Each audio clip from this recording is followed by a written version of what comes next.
Hi Jeff and Dr. Mazel. This is Hogan Johnson of Group 16 in the Senior Design 1 course.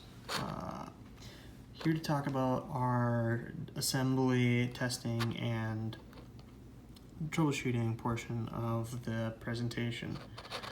As for assembly for this project, it was pretty straightforward since most of it just became down to soldering, which, having prior experience with ECE 376, it was nice to revisit soldering along with all the ups and downs with it.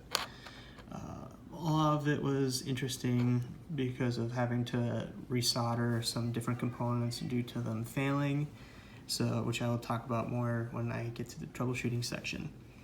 As for the testing, we were able to test the voltage from the battery into the fuse and the diode, which came out just as well as expected at a 8.7 voltage.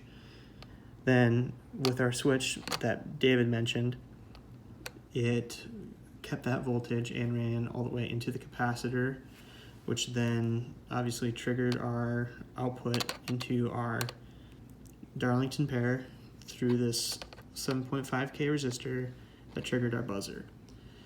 As you see over here, this top picture is our oscilloscope view of the capacitor. So as the capacitor is charging, the voltage is brought down, and as soon as it hits that threshold peak of about 2/3, then the output decides to jump up and continue out of the buzzer at around 60 seconds or 70 seconds.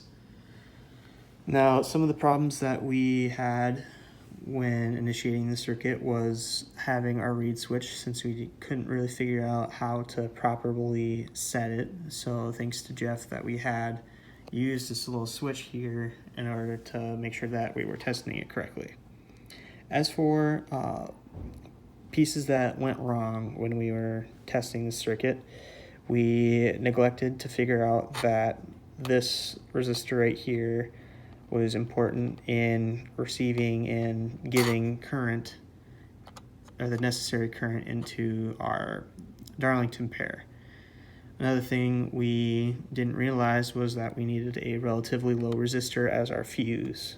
Due to that fact, we were running very high voltage into it, causing it to be later down the road giving less than ideal voltage throughout the entire system.